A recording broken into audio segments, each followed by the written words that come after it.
fai politica, lo fai perché vuoi combattere delle battaglie, perché credi in alcune cose.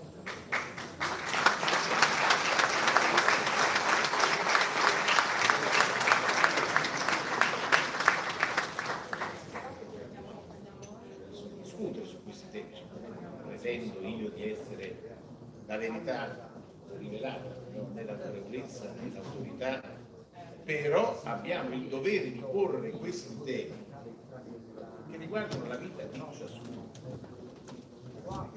perché altrimenti saremo uguali agli altri. Se noi vogliamo sottolineare l'identità e vogliamo il titolo di oggi, no? La classe dirigente per l'Europa di oggi e di domani. Come noi possiamo formare una classe dirigente se non diciamo a questi giovani quali sono le idee per le quali ci siamo battuti in passato e per riportargli la speranza, perché dobbiamo tramandarle queste idee, questi valori.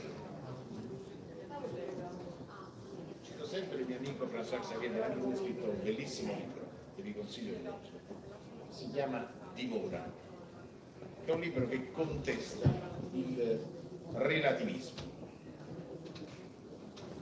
Che cosa contesta? Contesta la fatuità di alcune scelte fatte per accontentarsi del giorno per giorno, e racconta bene poi, infatti, dedicando questo libro a Ulisse. Ma Ulisse che cosa cercava dopo essere partito dalla guerra di Troia? Navigando rinuncia a tante tentazioni giorno per giorno, no? Eppure c'erano tentazioni che piacevano, facili, però lui a cosa punta? No? Punta a tornare da dove era partito, punta a tornare a casa, dove l'aspetta la moglie, il figlio, il cane. Torna al suo nucleo, quindi l'elemento stabile della vita. Perché una società che non ha stabilità, perché tanti giovani oggi non sanno dove andare o sono pessimisti? Perché evidentemente noi non siamo stati abbastanza convincenti nello spiegare loro che nella vita non c'è soltanto il successo economico, ma ci sono altre cose importanti che ti danno sicurezza e ti permettono di affrontare le difficoltà. Il lavoro. Perché noi diciamo che l'impresa, l'agricoltura sono importanti? Perché permettono all'uomo di realizzarsi, perché permettono all'uomo di creare ricchezza in un contesto di economia sociale di mercato, dove il mercato è fondamentale, crediamo nel mercato, ma l'obiettivo del mercato non è una visione ultraliberale dove bisogna soltanto preoccuparsi del nostro io e incassare di più. La nostra visione dell'imprenditore è quello che guadagna, crea benessere e assume giovani per farli lavorare, perché senza lavoro non c'è né libertà né dignità. Questa è una visione, il lavoro che ti dà una prospettiva, che garantisce la tua libertà. Torniamo sempre alla stessa parola, d'altronde al centro del cristianesimo, il libero arbitrio, quella è la scelta, la nostra libertà. E quando noi parliamo, perché dicevano no alla sindrome del sacrestano né del baciapite? Perché d'altronde è il Vangelo che dice rendete a Dio perché di Dio, rendete a Cesare perché di Cesare. La separazione tra il potere temporale e il potere spirituale, cioè la politica e la fede. Ecco, a proposito di fede, io credo che sia sbagliato obbligare l'essere umano a non poter manifestare il proprio credo.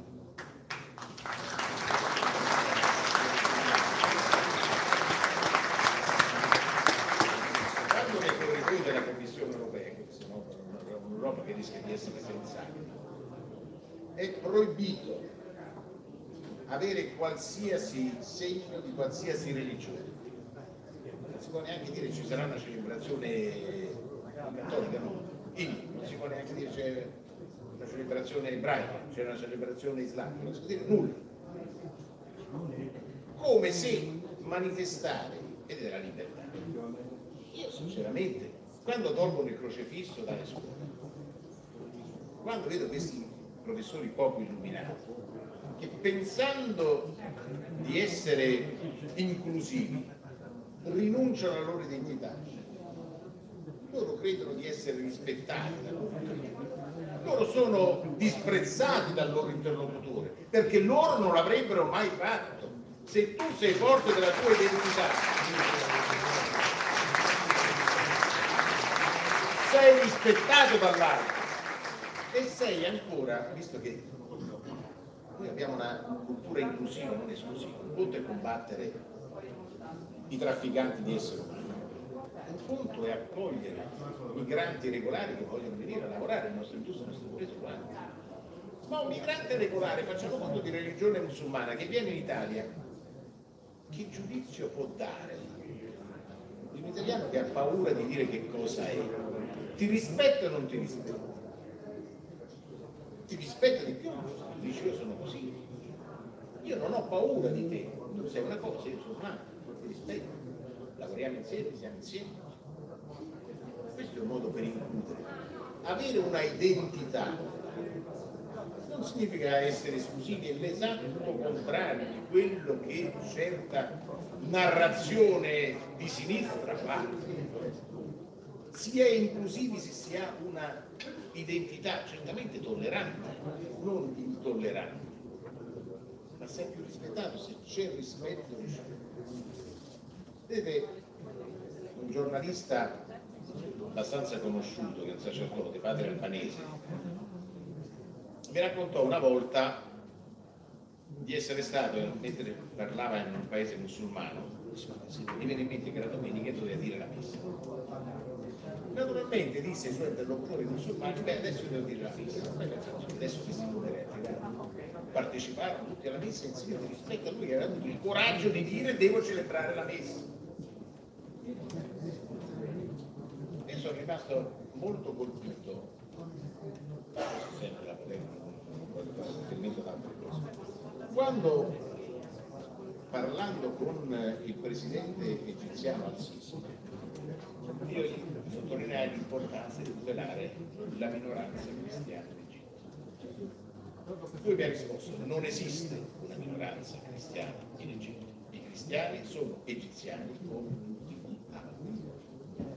Questo è tutto giusto. Noi abbiamo cittadini italiani, cioè musulmani, cittadini italiani. Per questo noi dobbiamo rinunciare a essere cristiani. C'è quest'idea di dire nessuno può professare la propria fede come se fosse chissà quale colpo, può anche non essere credente, è obbligatorio.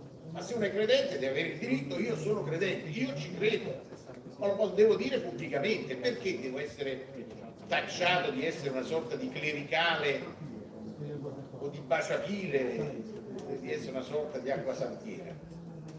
Non è così, è una parte dell'identità dell'essere umano, quello di guardare verso l'altro, è sempre stato così nella storia.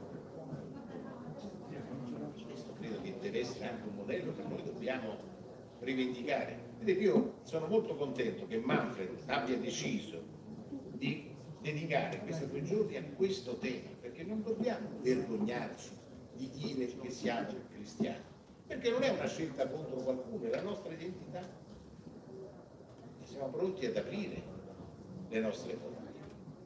Quindi è giusto farlo anche pubblicamente. Perché vergognarci?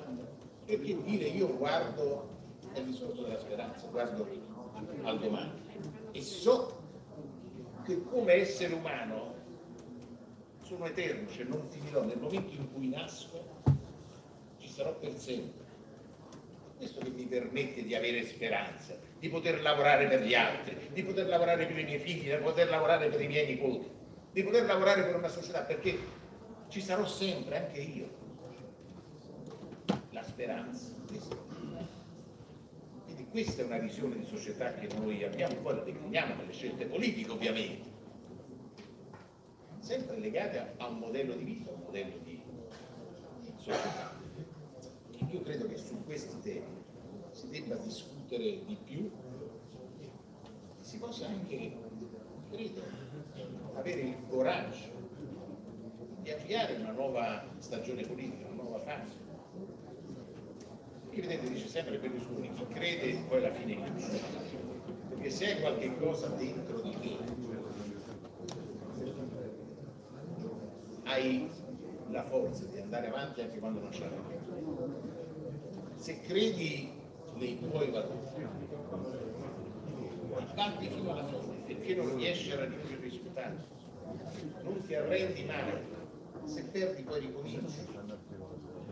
E quando ti alzi la mattina, perché vedete, quando ci si guarda allo specchio, dopo la doccia, siamo tutti uguali, no?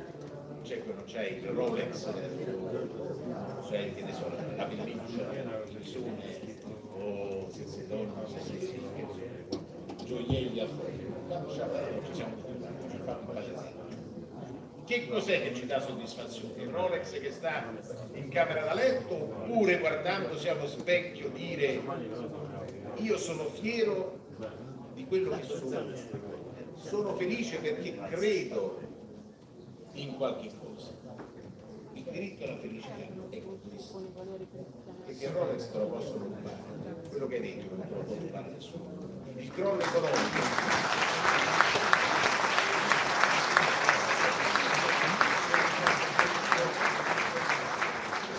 nelle cose è successo, il crollo, quello che hai detto lo avrai sempre. Quindi riflettiamo su questa cosa. Io sono grato alla mia famiglia per aver deciso di dedicare queste 2 giornate di studio a questi argomenti che sono fondamentali per parlare in tutto il resto. Ma se non abbiamo chiarezza su questo, quello che dico sempre, me l'ho detto anche stamattina a Franza Sarino, che il suo libro è fondamentale per ribadire questa identità, cosa conta nella vita e cosa non conta nella vita. È meglio avere, scrive lui, un tavolo da pranzo fatto dall'artigiano, o è meglio avere un tavolo comprato magari da Ikea che dura 2 anni? Quel tavolo su cui anche lo lasci in eredità, se la divisa, quindi sì. E l'identità, questa è l'identità europea, l'Occidente, non solo, sì, poi il resto delle politiche, l'Occidente è questo, la centralità della persona. E dobbiamo essere fieri di questa nostra identità, che non deve essere elemento. I know you're from somewhere. Elemento di avversione nei confronti degli altri, ma deve essere elemento di inclusione. Grazie per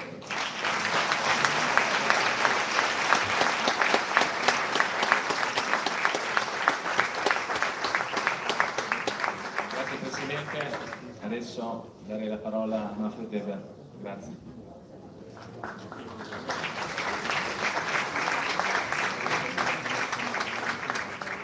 Ladies and gentlemen, dear Antonio, dear Forza Italia, thank you so much, first of all, for the opportunity to be here for the organization of the event.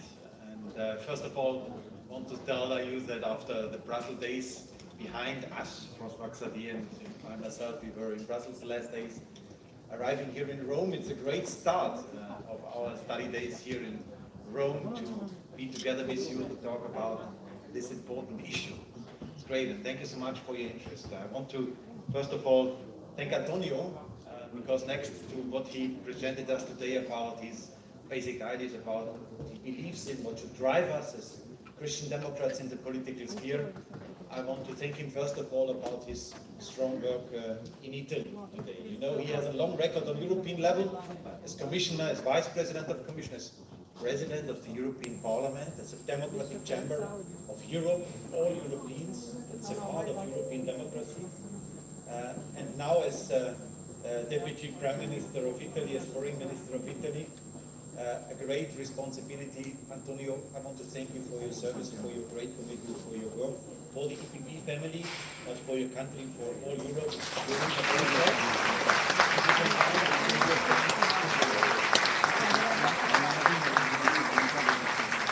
I know that Forza Italia today is Antonio, the leader of the government, is the guardian of, is the stable pillar of a pro-European approach for Italy, and that's why this is so important.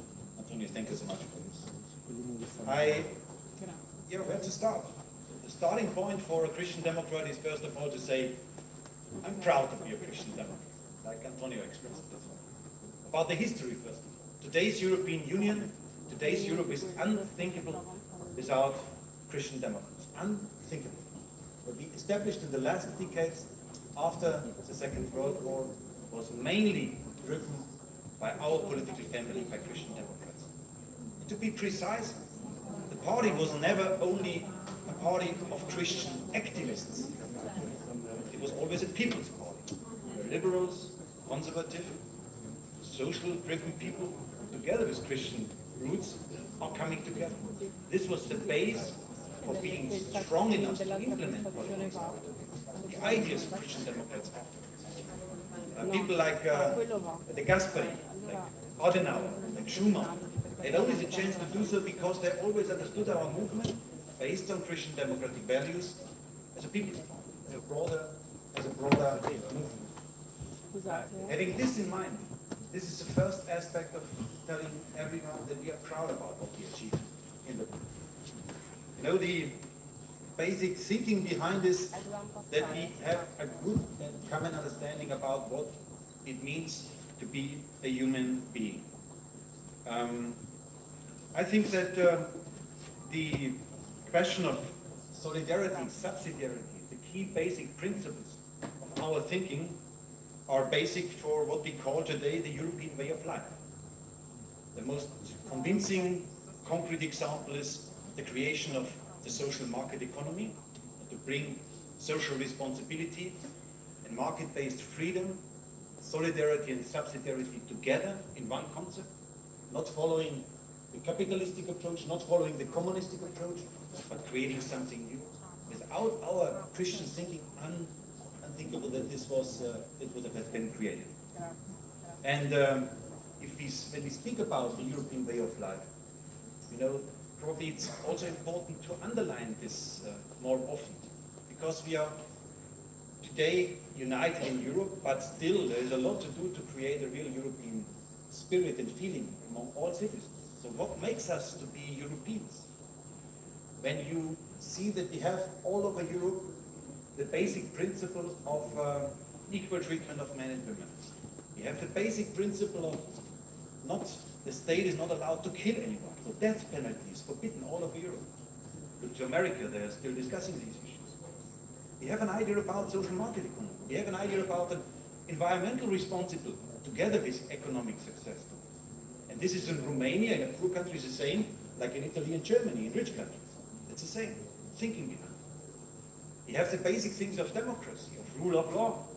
We have the basic thing as a headline for Europe of freedom, that we are free. And having these things in mind, I would call this the European way of life. And that is unique in the world. Please consider a moment. This is not the same in America. The American way of life is different. That is not the same in China and in Russia, obviously. So we have a unique European way of life. We, François Xavier and I myself, we fought at the beginning of this mandate for a special dossier in the European Commission for protecting the European way of life. Margaritis Skinas, our Greek colleague, is responsible for this, as Vice President of the European Commission. And I can tell you, the left was furious about this. They used this to attack EPP. Why do you protect the European way of life? Sorry, that is exactly a proof that is so needed to have, first of all, an idea what it means to be a European, to define the European way of life, then to be proud about it, and then to go to the rest of the world, offer this to the rest of the world as a model for our societies, but also be ready to protect our European way of life. That are the aspects. And again, without a Christian-based thinking behind, these achievements were not possible at all. I want to give you probably a concrete example for how should we behave as those who believe in this Christian democratic thinking about defending our way of life. I learned once that there was in a German community, in a public building, the tradition that every year in Christmas time, the officials and the people who care about this building were building up a Christmas tree in this public building, quite normal in Europe. And I tell you, that was a German community there, German city, and then once the mayor of the city decided, no, this year we don't place there anymore a Christmas tree because we don't want to provoke the Muslim community and those who don't believe anymore in Christian values about this Christmas tree, because it's a Christian symbol. The man who did so, the official from this city, was a person with Muslim beliefs. He was a Muslim. And he said then, in an interview, he was asked in the public debate about this, he was then answering, so I'm a Muslim, and I cannot understand why the Europeans, in this case the Germans, are so stupid and not counting and not are proud about their traditions. I don't do such. So what I want to politically say with this example, with this story, is that I say even the others, the Muslims, would respect us much more if they stick to what we are. I'm sure about it. So that's why let's stand up. Let's defend this. Obviously, this is also covered by very concrete political issues on the table. Antonio mentioned already a few of them. Migration. It's obvious that the left is denying that we need border control. We need also to fight against criminals who have a business. It's a tragedy of the life of others. And on the other hand, you have the right extremists, the neo-Nazis, who deny that the person who are arriving is a person, is a human being. You have to respect him with all the dignity they have. That is what the right extremists are denying. And we are in the middle, as Christian democrats. We have a big question on social. And I tell you that having globalization and the developments in the digital field in mind, social issues are coming back. I cannot accept that the parcel driver from Amazon who brings me my parcel back to my home pays more taxes than Amazon as a company as a whole in Europe pays taxes. That's not acceptable at all. So that's why we have to do things. The big tech companies pay their taxation in Europe and not go to the places where they don't pay tax anymore. I tell you, we have absolutely an environmental responsibility, and that's a big achievement for us as Europeans, that we all stick to the idea in 2050 we want to be the first continent climate neutral. That is what we want to do. Every party is in favor, all countries are in favor, that is our ambition. There's no doubt about this. But we have to do it together with those who are responsible, and that's why what Antonio also said, when we speak, for example, about biodiversity, then it's probably better to talk with farmers and not with bureaucrats in some of the buildings in Brussels. We have to talk with those who know about biodiversity. That's also an example for how to do politics as Christian democrats, because we listen, we respect everyone. We don't treat them as you're old-fashioned, you don't understand the future anymore. We include, we build up bridges. That is also part of being a Christian. When we have this aspect, when we see this, then obviously one issue is also on the table, and that is in Europe again, peace. We have to talk about Ukraine, it's clear. I tell you, I was 8 weeks ago in Kiev the last time. I stayed there, and I was in Bucha, one of the places where the Russians did the war crimes there. I spoke with the mayor of Bucha. He explained me that in the moment when the Russians invaded Ukraine, he brought together all his staffers and officials in the administration of the city, and he asked them voluntarily, do we want to have the Ukrainian forces to defend our city? Because they were coming. And And then a lot of them voluntarily decided to take a weapon in their hands and try to defend this. And I asked the mayor of Bucha, some of them died during the invasion, you know, in the meanwhile it's liberated, so Russians are again gone. But I was asking the mayor, why? Why have your staff members, why are you as mayor of your city have fought against the Russians with the feeling that we have no chance? Because at the beginning there was not a big chance that they would win and Ukraine can survive. He told me, Mr. Weber, I am elected mayor of my city. 20,000 people trust me. I'm directly elected as a mayor. We Ukrainians understand and understood what it means to live in a democracy. And I tell you, I don't want to give up on the principle that my children in the future also have a free say about who is the mayor of Bucha. I don't want to live under Putin's regime. And that's why I tell you, in this moment of history, we have to be as Christian Democrats close on those who are defending our principle, our European way of life. And that we will If you allow me, two final considerations. Because one aspect is about the concrete issues on the table, but to come back to more general considerations, you know, we are living in a world, obviously, where the Christian churches are losing ground. It's, I think, obvious. People are not so much anymore affiliated, linked to the practice of being Catholic, being Protestant, and so on. What does this mean for us? I think that, first of all, those who have a public function should not shy away from showing what is for them as a person, not as a politician, but as a person important. As a Catholic, I would say, and I have to say I'm an engineer by profession, I would say I am deeply convinced that there is more than what I can assess, what I can analyze, what I can test as an engineer. For example, my wife, my mother, and when I, as a Catholic believer, consider that God is love, God came to earth, He showed us how to live, give us an example how a good life can look like.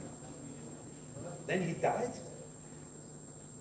due to our mistakes. Then He showed us that there is a life after the death. There is a perspective in the future. You know, I think that's what I believe. That is my conviction. I don't force anyone to believe the same, but I'm proud about this. And I think to show this in public is, in today's European reality, having the lack of churches to be capable to deliver this, I think these statements are more needed than ever before. To show up in public. I once did it in the European Parliament in a speech. To say this publicly. What drives me? What is important for me?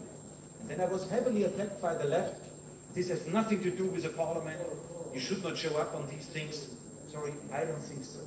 We should stand up, we should show what we believe in, and we should be proud of it. That is what we should do.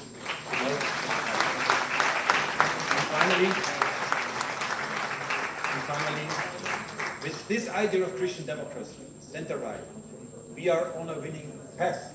I want to share with you that as EPP party leader, we have success stories in the north of Europe. Now in Ireland we are governing, in Finnish elections we won, in Sweden we are now back in government with Ulf Kristersson.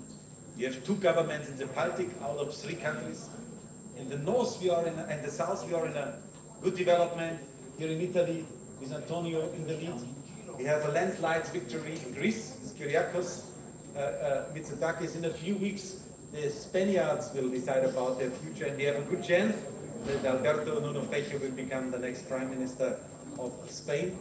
So what we see European-wide is that our approach of being committed on content, being driven by values, having a great idea for the future, this concept is winning all over Europe.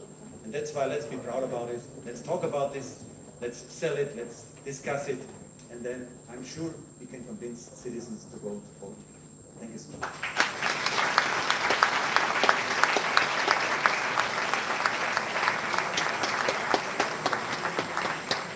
ringrazio il Presidente Weber e il Presidente Tajani anche per questi bellissimi interventi, e adesso sappiamo che non avete molto tempo a disposizione, però vorrei dare subito la possibilità di fare qualche domanda dal pubblico, e ho prenotato Alessandro Butticè del Circolo Esperia.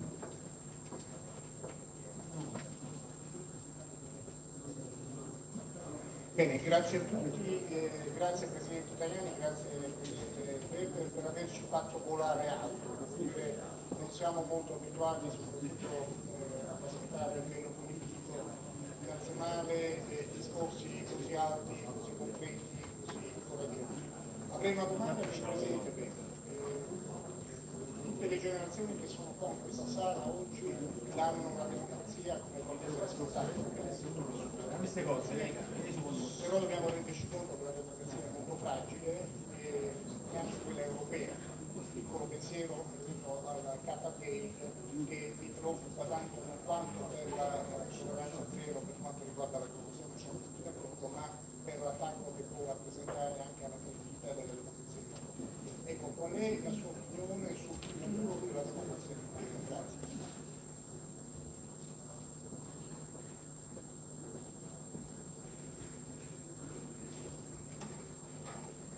For the question, and you know, it is harming credibility of institutions if we have individuals who fail. That is what we saw in this Qatar-Gate question. For me, frankly speaking, it was unthinkable what we experienced there. You know that the investigation is still going on. What I want to say is that, first of all, the European Parliament is an institution, as a leader, for Roberta Metsola as president. We showed that we are ready to go further steps to make it even more impossible in the future to have such kind of crimes and such kind of developments. That is the first commitment towards the citizens. We do, as an institution, our best to make this happen.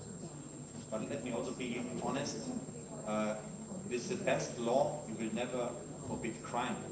It will always happen because you have bad people. That's the reality of our life. That's why we have to be honest in a way. We cannot prevent everything, but we have to be committed to do whatever we can do.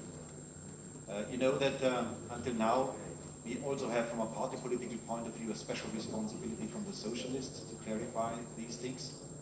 I ask them really to do their best to clarify.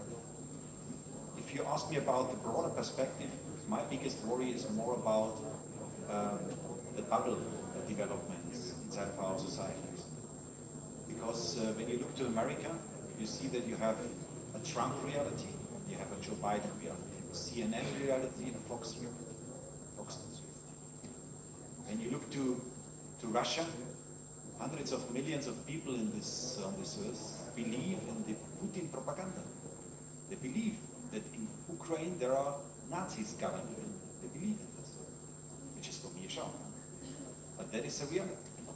And even in our societies, I remember about vaccination and so on, you have different bubbles of perception, of reality. And if we cannot manage in tomorrow's world that we are based on a joint common reality, and then you have a socialist approach, a green approach, an EPP approach, a liberal approach, then you can practice democracy, you can offer alternatives. But if you are not having the same reality, the same facts in front of you, then democracy cannot work, democracy cannot survive.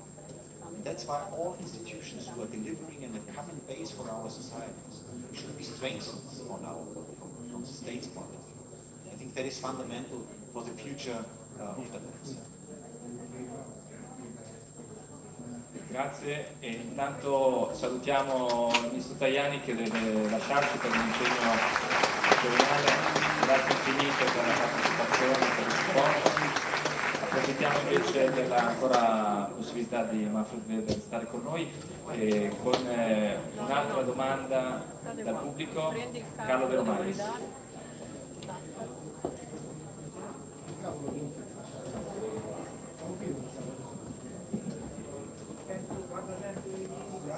On behalf of Forza Italia, local branch, coordinamento Roma Capitale, Carlo Romanis. We saw the European Union launched the conference. Non mi serve Tajani. Today the panel is Europe today and tomorrow.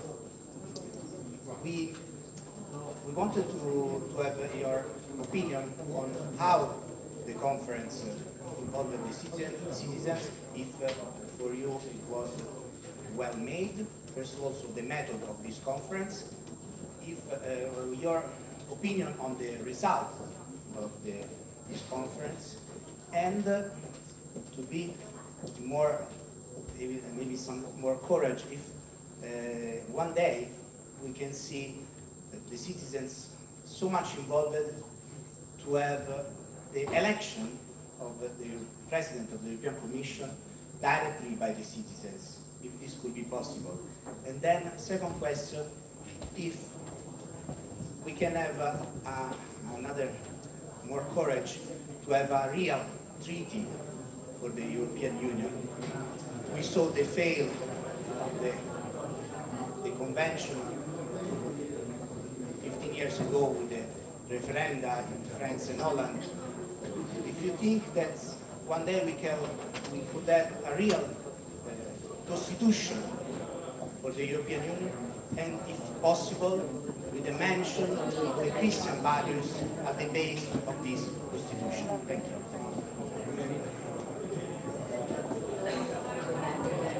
Thank you so much for this big question, future question about our project, about the European project. Before we speak about the future, it's always important for me to underline that the treaty is not a constitution, but Europe is already a state reality. It's already a reality in our daily life. So farmers know that the legislation, which is for them important for their daily life, is made in the European Parliament. So that you know, all the things we have already on the European level must be based on democratic principles. That tell you that this is the overwhelming majority of the cases the case. So that we have Parliament involved in the normal legislative procedure, and also on the budget side, spending money. Nothing is spent without the European Parliament. So there is a good position. That's important for me to underline, because a lot of people have doubts about whether Europe works in a way, in a democratic sense, and that is, I think, the first thing. And the second is about the future. You spoke about the method of the conference. Well, I like fundamentally and very much to be in contact and be involved with our citizens. But to be very honest, as a member of the European Parliament, I'm elected since 2 decades now, 20 years, and I don't need a conference for being in contact with any kind of citizens. You know, I do this in my constituency every weekend when I'm there. And that is the nature of a parliamentarian democracy. You don't need additional infrastructure. You have to be close to those who voted. That is the basic thing of our system which we are living in. And I want to defend this, because this conference for the future of Europe could also give the idea, the consideration that we need other models than parliaments about the future. Other models. I don't think so. I think we should elect our members. They should have a mandate, and they should then keep contact in their period of time towards the world. When we think about the future of Europe, it is obviously the key question on the table. What is after the big steps towards forming a strong European unity? What is now the next step in front of us? In the past, it was about steel and coal union, it was about the question of Schengen, it was about the euro. What is now the next step in front of us? And for me, it's crystal clear. The next decade is about foreign affairs and about defense. There are the two things, obviously driven by the war, but also driven by China as a big challenge for us to be united on foreign affairs, on global affairs, and to be united on defense. We don't know what will happen after the next American elections. If Trump is coming back, nobody knows what this means for the NATO. We have to be strong and independent, together with our American friends, but in an extraordinary situation, even alone, we have to be capable to defend us. That's why defense and foreign affairs are key. You know, there is about unanimous vote, one of the key questions in front of us, and we see it from a systemic point of view. And also the question to build up some pillars of European defense, cyber, for example. It makes sense to have joint EU forces in defending our digital infrastructure. And I was smiling when you were presenting the idea of the direct election. So, as EPP, we have to consider what is probably the flagship project for us to create European democracy. Every citizens feel directly involved in this process on European level, and also creating a spirit for being European. Probably the idea of having a direct election of a president of the European Union, I would opt more for the president of the European Council, because that is the place where you need an authority to manage the Chancellor in Germany and the President of France in a way, so that you have the authorities by being directly elected and to being also responsible for foreign affairs. That can be the place where we have then a strong directly elected personality who speaks towards Biden, President Xi in China, really with the authority of representing European citizens. So that is one of the ideas of these flagship projects. I think we need still discussions inside of the EPP family for achieving this, but I think it is a fascinating consideration. Grazie Presidente Weber. Continueremo ancora con altre domande, però prima abbiamo collegato Mikuláš Dzurinda, che è il presidente del Wilfried Martens Centre for European Studies e già presidente e primo ministro della Repubblica Slovacca. Come sapete, come forse sapete, il Circolo Esperia da qualche settimana è entrato a far parte della grande famiglia del Martens Centre, che è la fondazione del Partito Popolare Europeo, e quindi è con grande piacere che diamo la parola al Presidente Dzurinda per il suo intervento. È collegato online, quindi dovrebbe essere adesso apparire sullo schermo. Grazie.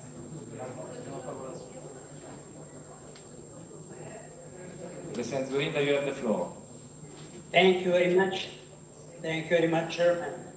This is really a great pleasure to be with you, even though online. It is for me a great privilege to be invited by Circolo Esperia to join the conference and to talk after such great two statements as Minister Tajani and President Weber.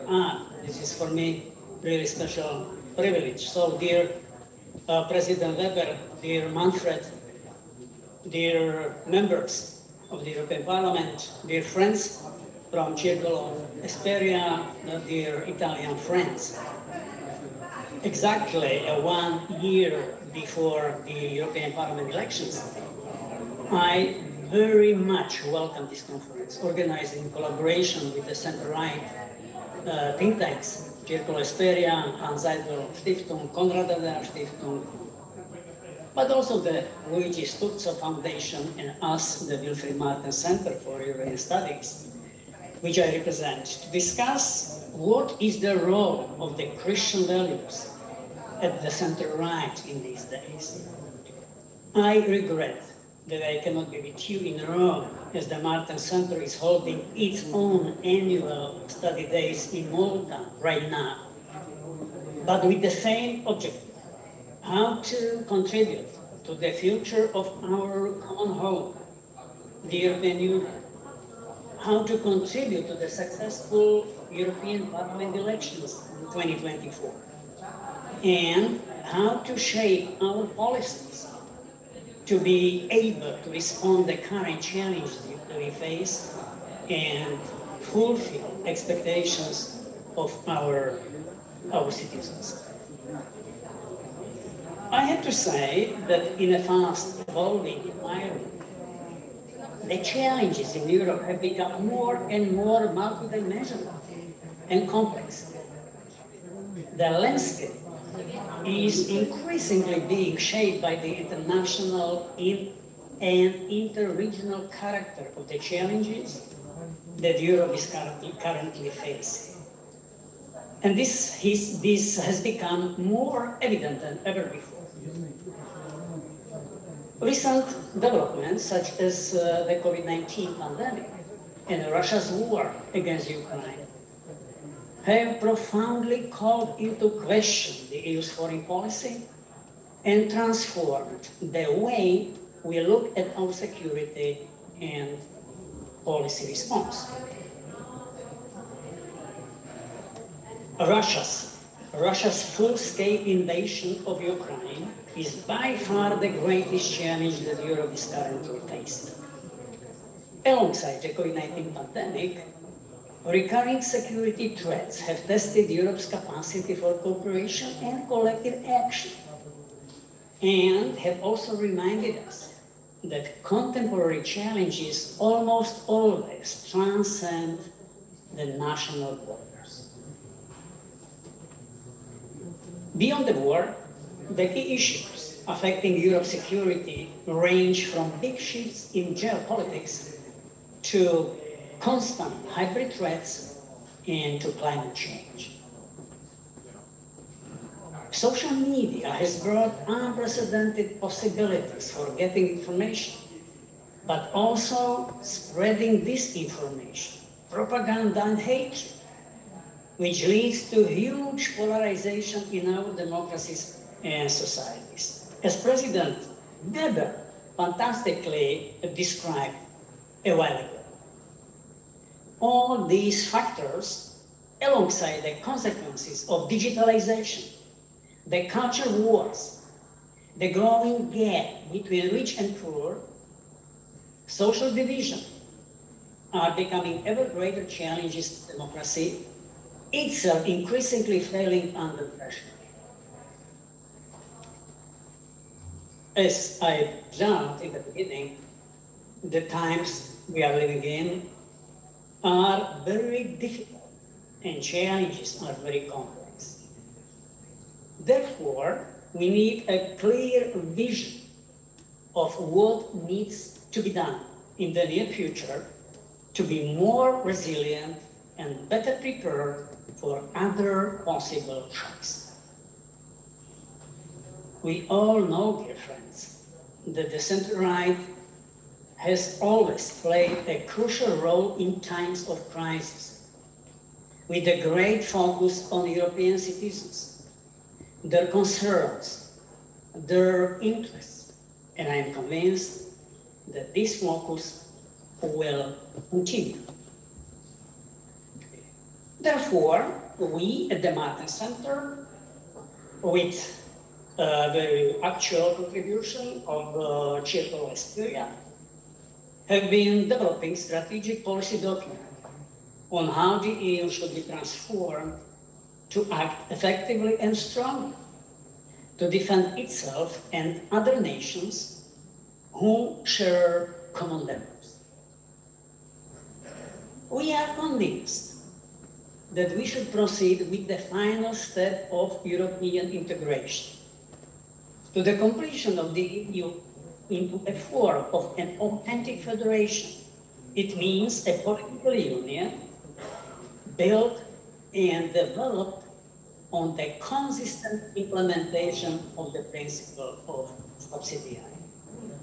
This is not about further centralization. It is about our mutual, effective coexistence in reunited Europe. We need also to strive for another principle, a great principle, a principle of sustainability. We must find a proper balance between present and future necessities and ensure fairness between generations.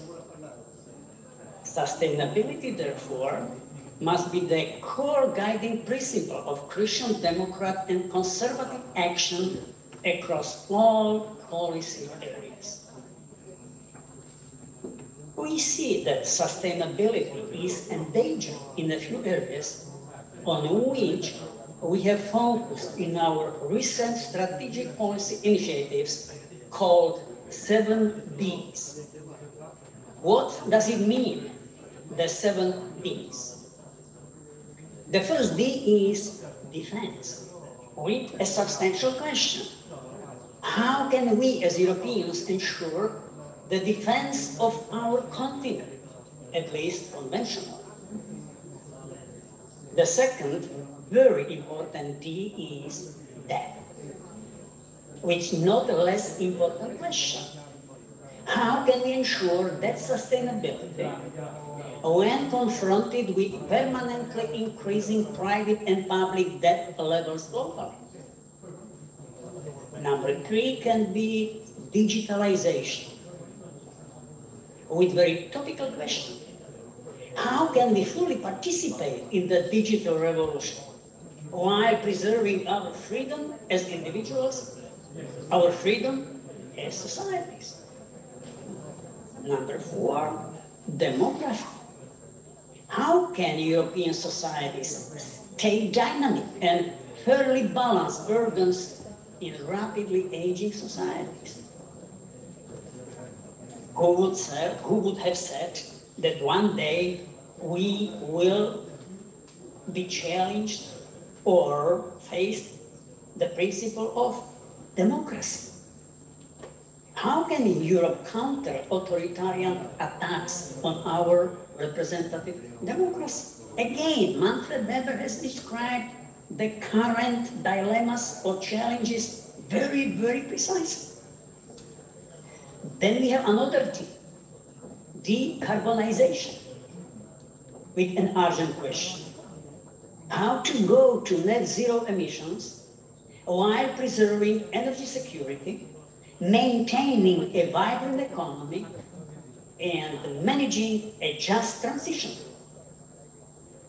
And last but not least, we have de-globalization, with a new question: how can European economies adapt to a world where the leading paradigm is no longer low cost by any means, but rather security? My dear friends, we at the Martens Centre are working on a reflection process to identify options and concrete proposals for political action on the European level for the next legislature, 2024-2029, in the earlier mentioned areas. We are convinced that there are also policy areas in which the European People's Party identifies its core competencies as a political force. Let's not forget that especially in these testing times for Europe, preserving Europe's peace, security, prosperity, and identity remain fundamental goals of European integration.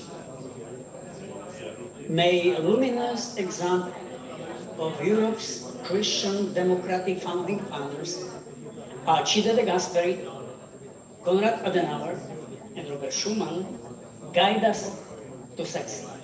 Many thanks, dear friends. Many thanks, President Dzurinda.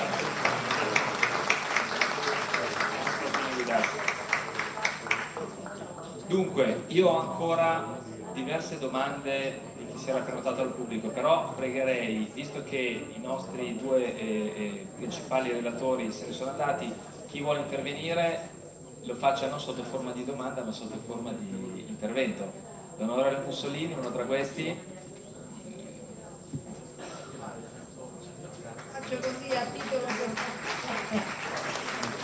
no, io volevo dire se, ma penso proprio di sì, sentendo le parole del Presidente Weber e del Presidente Tajani, se noi continueremo come Partito Popolare Europeo a distinguere le nostre posizioni da quelle dell'SND, dei Green, anche di Renew, su tanti argomenti, sulle piccole e medie imprese, sulle grandi aziende, su tanti dossier, ne citava la transizione ecologica, l'articolo 55, ci sono tante posizioni che noi dobbiamo affrontare, visto che già sostanzialmente siamo in campagna elettorale, che possono portare un grande risultato al Partito Popolare Europeo, sono andando contro quella che è l'attuale alleanza, come voi sapete che non è come qui siamo alleati con la sinistra, diciamo gli SD e così, ma distinguendoci mano a mano in questa campagna elettorale credo che noi possiamo portare dei risultati sempre più importanti. Grazie.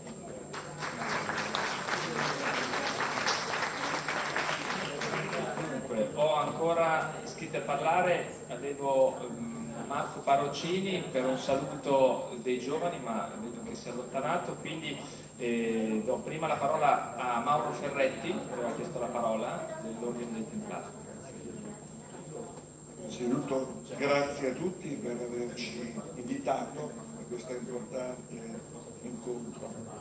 Voglio solo adesso le cose a noi, all'Ordine dei Templari, esistono ancora dopo 700 anni e sono ormai presenti pesantemente sia in Italia che nel resto d'Europa. Ho avuto un grandissimo piacere di sentire importanti personaggi politici che hanno ricordato la necessità oggi di mettere Cristo al centro della battaglia anche politica. E mi viene da dire, l'unico collante di questa Europa è Gesù Cristo, però quasi nessuno lo nomina mai, ormai neanche i sacerdoti.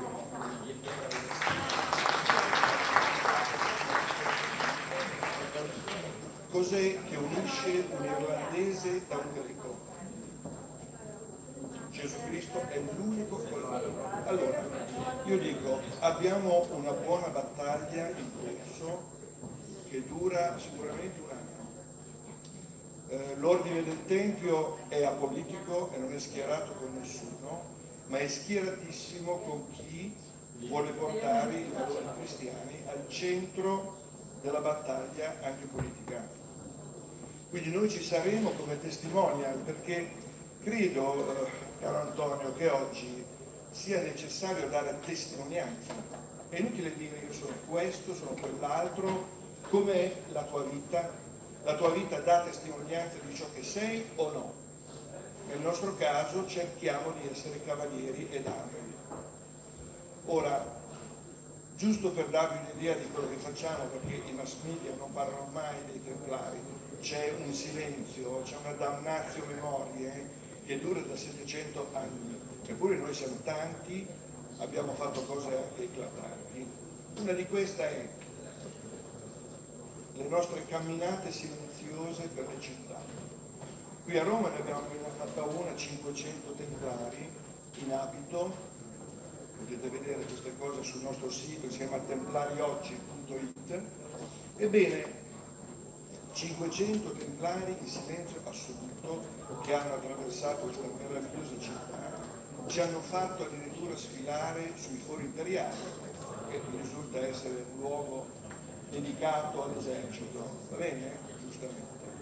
Ebbene, l'effetto che questa camminata silenziosa fa sulla gente normale è straordinario.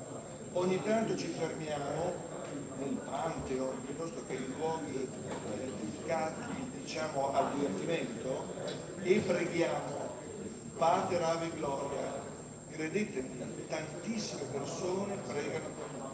E questo oggi, quando addirittura dirsi cristiani sembra un'operazione rivoluzionaria, no? I nostri ragazzi, per esempio, non dicono mai di essere cristiani, hanno paura di essere così in giro.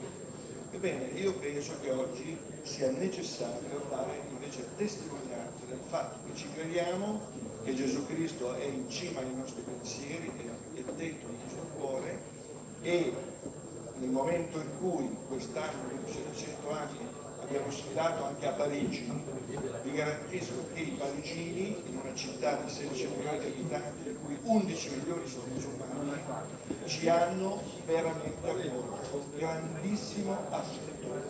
E non abbiamo fatto nulla, abbiamo camminato da Notre Dame a Place de la République, nell'antico quartiere del Tempio, abbiamo terminato con la Santa Messa a Saint-Germain-des-Prés, non abbiamo fatto niente di particolare, abbiamo mangiato gli ultimi martiri Jacques de Molay, e Goffredo di Sciarpi giustamente. Allora io vi dico grazie a nome dei Cavalieri del Tempio, ognuno di voi che vuole combattere la buona battaglia sappia, per Gesù Cristo e per la Vergine Maria, che noi saremo al suo fianco ovunque.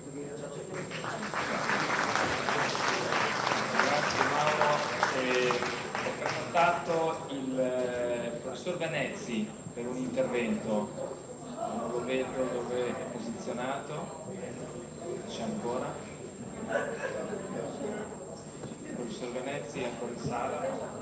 E allora darei la parola a Simone Leoni che ci porta un saluto da parte del coordinamento dei giovani di Forza Italia che tanto ha contribuito Ah, chiedo scusa, Simone, il professor Venezzi non l'avevo visto.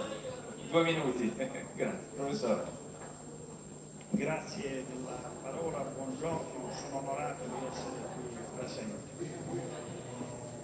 Avrei voluto ringraziare direttamente Sua Eccellenza il Ministro Tajani, l'ho fatto privatamente, però mi corre l'obbligo di informarvi circa un evento che solo grazie alla sensibilità cristiana dell'onorevole Luisa Reggimenti e all'impegno di Sua Eccellenza il Ministro Tajani si è potuto risolvere. Io sono un missionario della misericordia in Africa, sono un chirurgo, sono un oncologo. Un bel giorno padre Ben dell'ordine dei frati minori della custodia di Terra Santa mi prega di interessarmi di parlare Blessing. Blessing è una bambina di 14 anni con gravi problemi nella deambulazione.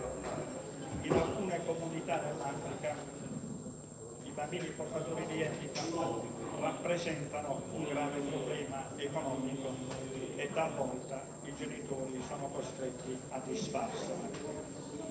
Bene, mi sono recato all'ospedale pediatrico del Policlinico di Bari, ho illustrato il caso, ci voleva l'interesse politico, cosa che ho fatto nel mese di novembre del 2011 e non ho ancora avuto risposta. Però nella disperazione del locale mi sono rivolto al presidente della giunta regionale di Basilicata, il generale Parra, il quale in 48 ore di orologio, 48 ore mi fa chiamare la direttore generale del San Carlo perché la bambina poteva ed è attualmente ricoverata al San Carlo. Grazie, ripeto, alla sensibilità cristiana del reggimento. Sua Eccellenza il Ministro all'epoca non era Ministro, è intervenuto sull'ambasciata italiana ad Accra, dove la bambina ha subito delle gravissime ingerenze anche in familiare. Solo grazie all'intervento di Sua Eccellenza il Ministro della bambina ha potuto ottenere il visto, nonostante noi avessimo comprato, acquistato il biglietto per lei e la bambina che al San Carlo tra un mese ritornerà in Italia, rappresenterà un'icona per i bambini portatrici, per i bambini portatori di handicap. Anche i bambini portatori di handicap potranno finalmente avere un punto di riferimento e la medesima dignità dei bambini non portatori di handicap. Grazie per questo intervento, grazie all'onorevole Reggimenti, adesso se Simone Leoni è ancora qui, darei la parola al coordinatore dei giovani di Forza Italia.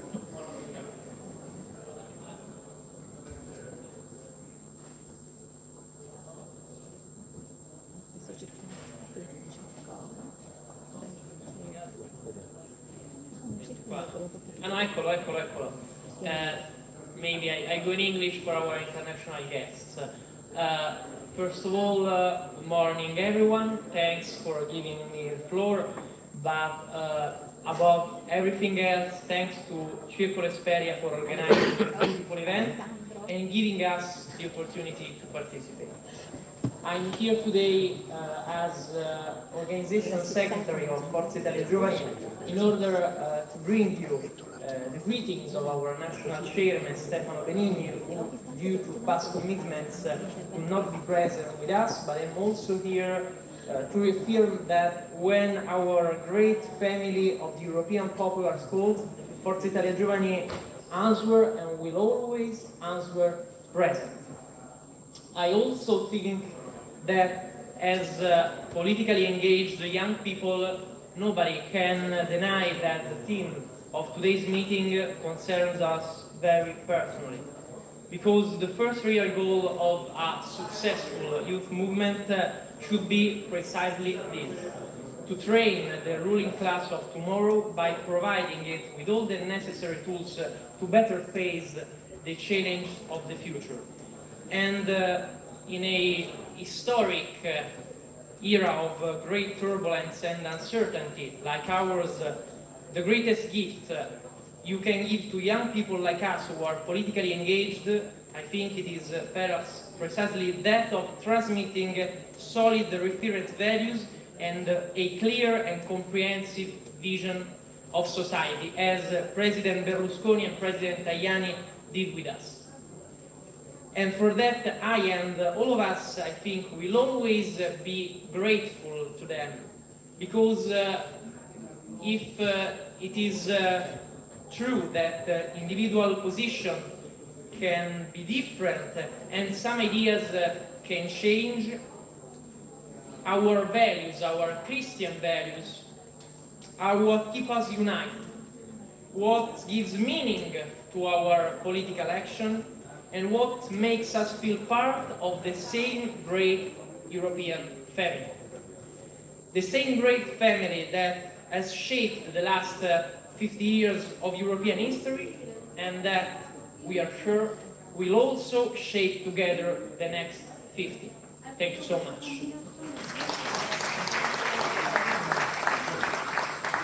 Allora, approfitto allora per dare un saluto anche da parte di Marco Parocini, dei giovani del Partito Popolare Europeo.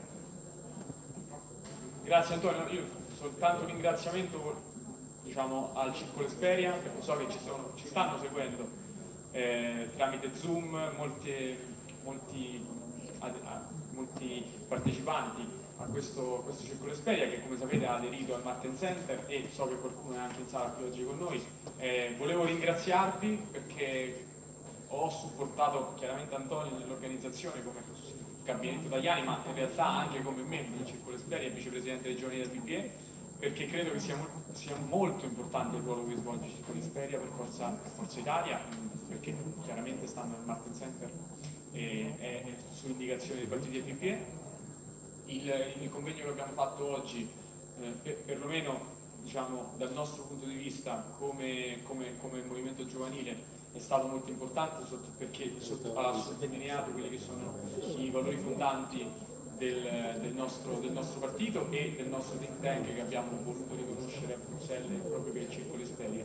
Volevo brevemente, credo che tra l'altro adesso finiremo, siamo in conclusione. Quello che volevo soltanto stimolarvi, per tutti quelli che collaborano insieme a Antonio e il Circolo Esperia, a fare sempre di più, perché il nostro ruolo è determinante per la credibilità che poi tutti noi abbiamo. Ve lo dico perché con le mie esperienze europee mi porta a dire che negli altri paesi il ruolo che hanno i think tank dei partiti è molto molto forte e traina le politiche di tutti i partiti, e questo credo che debba essere il ruolo del Circolo Esperia, un grande contenitore di idee a supporto degli amministratori, dei dirigenti, come avete visto qui oggi. So che tra di voi ci sono tantissime persone che lavorano nelle istituzioni e è importantissimo per noi ricevere idee, feedback e soprattutto proposte da poi portare all'interno. Detto questo, volevo ringraziare ancora Antonio, il Deus Marco del Circolo Esperia e grazie a voi per la collaborazione, assolutamente, per il dovere dell'evento. Allora ne approfitto e continuo con i ringraziamenti. Ringrazio Maurizio Gasparri, che nel frattempo è entrato e che anche lui è stato confronto con la Federazione Romana del Partito, senatore, non so se funziona per il microfono, se no. Penso che sì, lo frequentiamo da tempo, quindi il microfono mi riconosce e funziona anche se non funziona. Che è abituato a me, insomma, frequento questa sala da molto tempo, quindi ho confidenza con i microfoni. Volevo soltanto ringraziare non soltanto il Circolo Esperia e quindi voi, Cenini che hanno promosso questa iniziativa, ma anche ringraziare tanti quadri romani di Forza Italia che hanno contribuito alla riuscita di questo evento. Alcuni sono rimasti ancora qui, li ringrazio, altri hanno partecipato all'altra fase dei lavori, molto importante e prestigiosa, perché la presenza di Weber, leader del Partito Popolare Europeo, e di Tajani, che lui è un leader storico del Partito Popolare Europeo, attualmente prestigioso ministro degli esteri, vicepresidente del Consiglio italiano e uomo di punta del PPE, ha reso questo momento molto importante ed ha sostanzialmente aperto la campagna elettorale del Partito Popolare Europeo. Le fondazioni, Circolo Esperia hanno una loro autonomia e quindi diciamo non sono lo strumento dell'azione politica. Noi sì, nel senso che siamo esponenti politici di Forza Italia, del Partito Popolare Europeo, e riteniamo che la prossima legislatura europea vedrà le forze alternative alla sinistra protagoniste di una politica in difesa dell'economia reale, della famiglia, della persona, della vita, dell'impresa, che sono temi centrali per noi, l'azione di Forza Italia e del Partito Popolare Europeo, i principi che anche il Presidente Berlusconi, con Tajani e con tutti noi rappresenta in Italia. Voglio anche ringraziare nel contesto romano l'amico Carlo De Romanis, che ha contribuito alla riuscita per la parte almeno del nostro rapporto, che è stato però, visto, riconosco i volti, significativo in termini di qualità e anche di quantità di presenze. C'è stato anche un po' di affollamento e di coda, perché l'accesso a queste sale ha delle regole ovviamente diciamo specifiche, e l'amico Carlo De Romanis è stato da me incaricato, in quanto coordinatore romano di Forza Italia, di raccordare e promuovere iniziative programmatiche di contenuti di presenza sui temi europei. Il raccordo quindi con il PPE, che lui insomma ha vissuto anche nell'attività giovanile, è ancora giovane, insomma è cresciuto di età, e quindi anche con tutte le fondazioni, le associazioni che ciascuna con la sua autonomia e la sua specificità si muovono in questa direzione.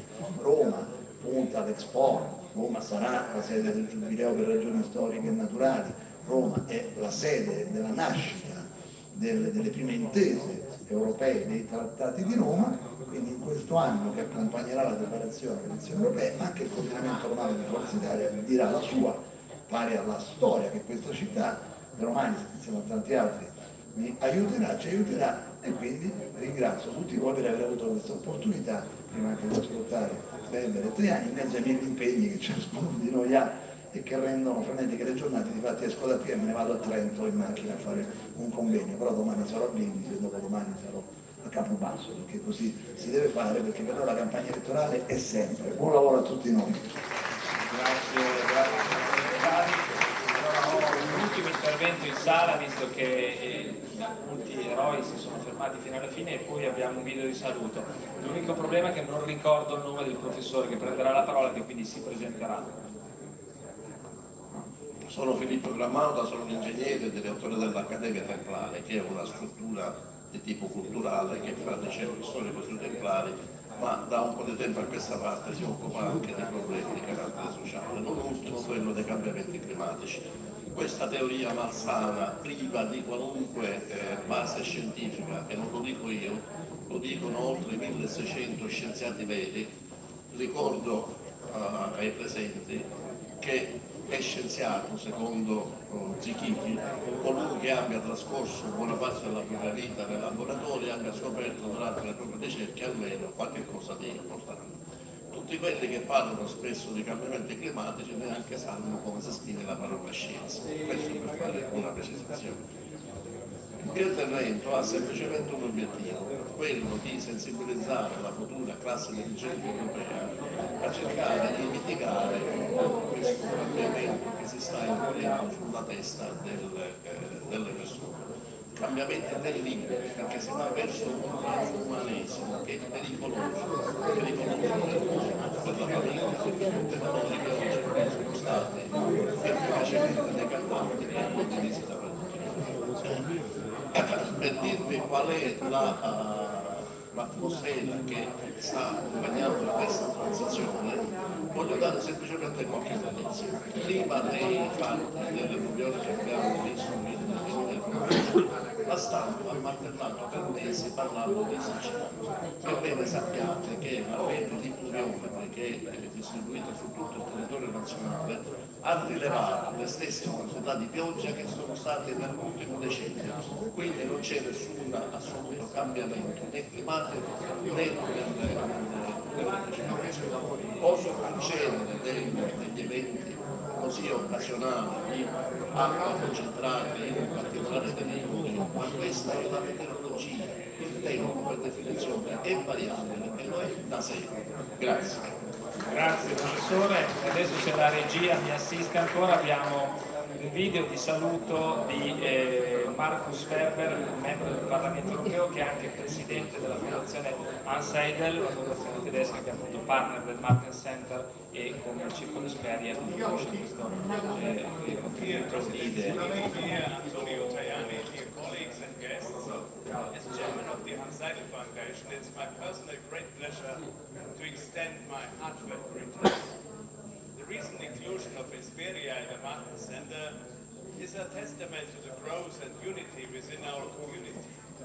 I take immense pride in welcoming you to the EPP family as we embark on this collective journey together.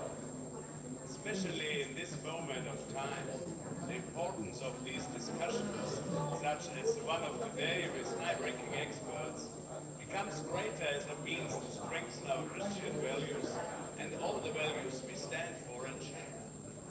The Hans Seidel Foundation has been working in the international arena for more than 40 years on more than 70 projects worldwide. The fact that 1 year ago the foundation has decided to open an office here in the Italian capital indeed underlines just how important Italy and the Vatican are as political actors and as partners in the European Union. It therefore stands to reason that cooperation has to be fortified and dialogue diversified with different political players and stakeholders in Italy. In the past month, we have been able to launch important projects with the aim of deepening the dialogue between Germany, Italy, and other EU member states. I know that you, Antonio, as Foreign Minister and Deputy Prime Minister, have always supported the work on the ground. I thank you for that, and the same goes for Esperia. The active involvement of younger generations in topics of such importance is of great significance. These young minds represent the leaders of tomorrow, and their participation and fresh perspectives are invaluable in shaping the trajectory of our society. Let us seize this opportunity to fortify our shared values and stand united as we face the challenges that lie ahead. Together we can grow stronger and lay a solid foundation before the next European elections. Falling voter turnout, especially among young voters, is a problem we need to address decisively. If we consider voter turnout as an indicator for the health of a democracy, then we must take steps to address it and consider how we can effectively engage younger generations in the upcoming 2024 elections. The work of our foundations gathered here today is of extreme importance on this regard. Abstaining from voting is more a reflection of disinterest in politics rather than a form of protest. We need to address this issue in the upcoming months through our work as think tank, through political education and creating new formats that appeal to the young people. Once again, I extend my gratitude welcoming all of you, and I hope it will be a fruitful discussion. Thank you very much. Grazie Markus Ferber, e siamo arrivati alla fine di questa bellissima mattinata, quindi è il momento dei ringraziamenti. Vorrei ringraziare E innanzitutto il gruppo di Forza Italia, la Camera dei Deputati, l'onorevole Barelli che hanno reso possibile appunto l'utilizzo di questa sala, tutto il coordinamento di Forza Italia a Roma, il giovanile, tutti gli amici di Esperia collegati online, tutti i senatori, deputati europei, amministratori locali, rappresentanti di associazioni di categoria, grazie. Questo è l'inizio di un percorso, speriamo che al di là di questo momento voi possiate rimanere sintonizzati sull'attività di Esperia, contribuire, mandarci contributi perché come avete visto il lavoro è tanto da fare. Grazie a tutti e consentitemi grazie a Mattia De Grassi che è stato qui a Roma l'angelo custode di questo evento fin dal primo momento. Grazie e grazie agli interpreti naturalmente che non vedo ma ringrazio.